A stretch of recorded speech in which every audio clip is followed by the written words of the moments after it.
ஒரு விவசாயியோட லைவ்லிஹுட்டை ப்ரொடெக்ட் பண்ணா நாட்டோட லைவ்லிஹுட் 60% மேல நம்ம நாடு கிராமப்புறங்களை நம்பி தான் இருக்கு, அதாவது பொருளாதாரத்துக்கு.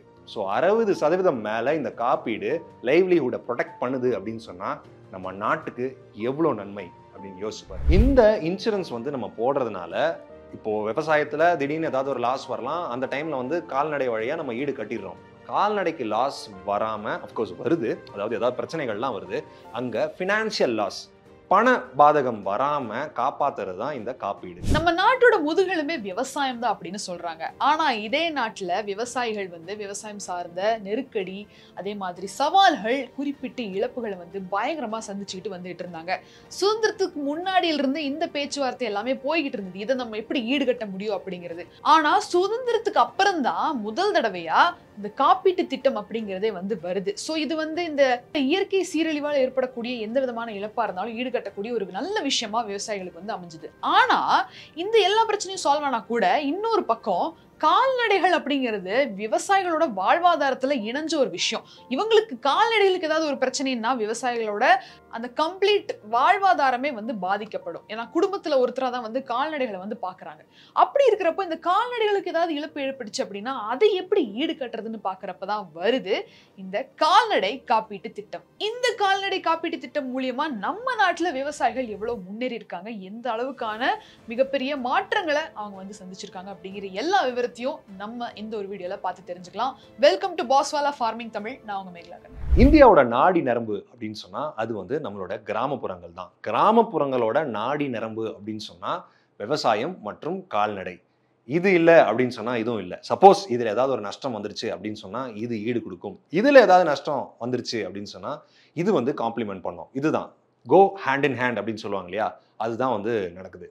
இந்த இன்சூரன்ஸ் நம்ம போடுறதுனால இப்போ விவசாயத்துல திடீர்னு ஏதாவது ஒரு லாஸ் வரலாம். அந்த டைம்ல கால்நடை வழியா நம்ம ஈடு கட்டிடுறோம். கால்நடைக்கு லாஸ் வராம அஃப்கோர்ஸ் வருது, அதாவது ஏதாவது பிரச்சனைகள்லாம் வருது. அங்க ஃபினான்ஷியல் லாஸ், பண பாதகம் வராம காப்பாத்துறது தான் இந்த காப்பீடு, இந்த லைஃப் ஸ்டாக் இன்சூரன்ஸ் ஸ்கீம்.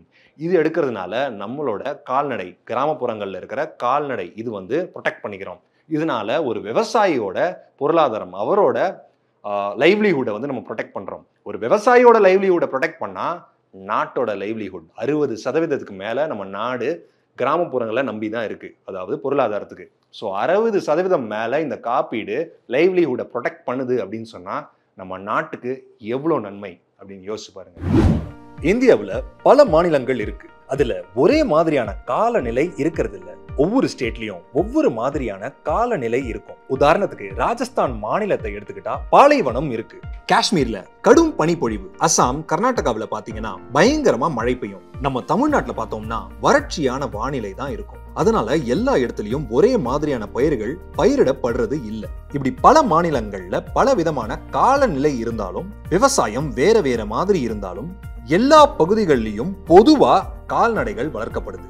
காலநிலை வேற மாதிரி இருக்கிறதுனால அந்த மாநிலத்துக்கு ஏத்த மாதிரி வளர்க்கும் விலங்குகளை விவசாயிங்க மாத்திக்கிறது இல்ல.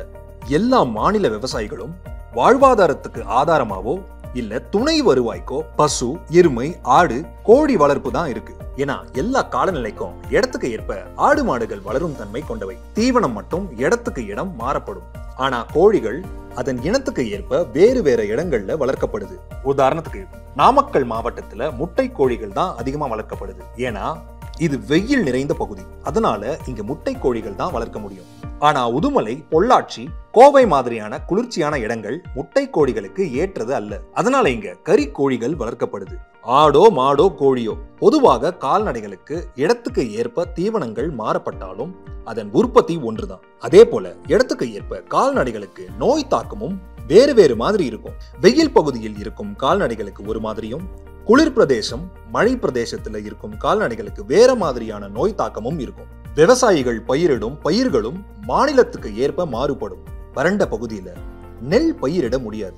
எனவே பயிருக்கு ஏற்ப லாப நஷ்டத்தின் அளவுகள் மாறுபடும். குறிப்பாக நஷ்டம் ஏற்பட்டாலும் அந்த நஷ்டத்தின் அளவை கால்நடைகள் பால் உற்பத்தி, இயற்கை உரம் போன்றவற்றால் குறைக்கின்றன. அதுபோன்று விவசாயிகளின் நஷ்டத்தை ஈடுகட்டும் கால்நடைகளுக்கு ஏதேனும் அபாயம் ஏற்பட்டால் அதை ஈடுகட்டுவது சிரமம். எனவே அது போன்ற நேரத்தில் விவசாயிகளுக்கு கை கொடுப்பது காப்பீடு மட்டுமே. கால்நடை காப்பீடு என்பது கிராமப்புற இந்தியாவில் அதிகபட்ச எண்ணிக்கையிலான கால்நடைகளை நோய்களால் அகால மரணம் அடையாமல் பாதுகாப்பதை நோக்கமாக கொண்டுள்ளது. மரணம் மற்றும் நிரந்தர இயலாமை ஆகியவற்றின் அபாயங்களுக்கு எதிராக பாதுகாப்பு வழங்குகிறது. சோ இன்னைக்கு இந்த ஒரு வீடியோல இந்த கால்நடை காப்பீட்டு திட்டம் நம்ம இந்திய நாட்டு விவசாயிகளுக்கு எவ்வளவு பெரிய ஒரு உதவிகரமா இருந்திருக்கு, அதே மாதிரி எவ்வளவு மாற்றங்களை வந்து ஏற்படுத்தி இருக்கு, இது மூலமா எத்தனை மாதிரி சலுகைகளை வந்து அவங்க அனுபவிச்சுட்டு வந்துட்டு இருக்காங்க அப்படிங்கிற எல்லா விவரத்தையும் நம்ம பார்த்து தெரிஞ்சுக்கிட்டோம். உங்களுக்கு இந்த கால்நடை காப்பீட்டு திட்டத்தை பத்தி இன்னும் அதிகமான விவரத்தை நீங்க தெரிஞ்சுக்கணும் அப்படின்னு ஆசைப்பட்டீங்கன்னா நம்ம பாஸ்வால் அப்ளிகேஷனை டவுன்லோட் பண்ணி இந்த கால்நடை காப்பீட்டு திட்டம் கோர்ஸ் கண்டிப்பா செக் பண்ணி பாருங்க. சோ மீண்டும் ஒரு சுவாரஸ்யமான பகுதியில நான் உங்களை வந்து சந்திக்கிறேன். Until then, it's Meghla Kannan signing off. நன்றி, வணக்கம். Bosswala. Be the boss.